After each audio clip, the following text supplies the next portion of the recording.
జరగట్లేదు, మీరందరూ గమనించాలి. మన ఎమ్మెల్యే అభ్యర్థి తెలుగుదేశం పార్టీ, జనసేన, బీజేపీ ఉమ్మడి అభ్యర్థి శ్రీ గణబాబు గారు విచ్చేస్తున్నారు. మీరందరూ కరదాల ధ్వనులతో చప్పట్లతో స్వాగతం పలుకుతారని చెప్పేసి కోరుతా ఉన్నాం.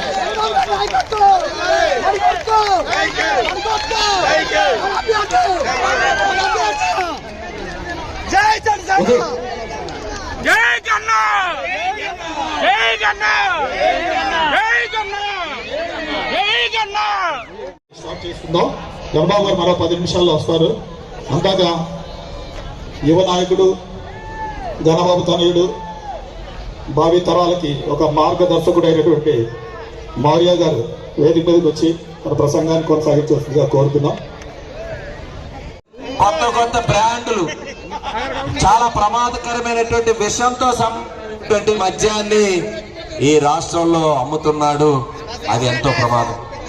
మరి అందుకనే ఈరోజు యువతగాలు వచ్చేదాకా 3000 నిరుద్యోగ భృతి ఇవ్వబోతున్నాం. మీ అందరికీ మనవి చేస్తున్నాం. ఇంటర్, డిగ్రీ, డిప్లొమా ఇలా చదువుకొని ఉద్యోగాలు రాకపోతే మళ్ళా తల్లిదండ్రుల మీద ఆధారపడి నిరాశ నిస్పృహలతో ఉన్నటువంటి యువతకి 3000 నిరుద్యోగ భృతి రాబోతా ఉంది. ఇక్కడ డాక్రా సంఘాలు ఎవరైనా ఉంటే ఒకసారి అబ్బో అందరూ ఉన్నారు, అన్ని వైపులా చూడాలి. చంద్రబాబు నాయుడు గారు ఏర్పాటు చేశారు, మీ అందరికీ తెలుసు. ఆ రోజు ఏర్పాటు చేసేటప్పటికి చాలా చిన్నగా ఒక మొక్కై ఈ రోజు ఒక మహావృక్షంలా ఇంతమంది మహిళలు అయ్యారు, స్వయం ఉపాధి పొందుతున్నారు. మీలో 3 లక్షలు రుణం ఉండేవాళ్ళు, లోన్ ఉన్నవాళ్ళు చేయొద్దండి 3 లక్షల లోపు.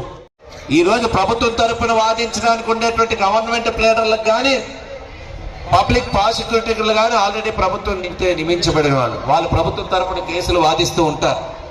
కానీ ఒక ప్రైవేటు లాయర్ అంటే సుప్రీంకోర్టులో న్యాయవాదుల్ని ప్రైవేట్గా ప్రభుత్వాలు ఎంగేజ్ చేసుకొని వాళ్ళకి గంటకి కోట్లాది రూపాయలు ఈరోజు రాష్ట్ర ప్రభుత్వ ఖజానా నుంచి ఈరోజు న్యాయస్థానాలు ముట్టుకాయ పెడితే వాటిపైన వాదించడానికి ఈరోజు ప్రభుత్వ ధనం వృధా చేస్తున్నారు.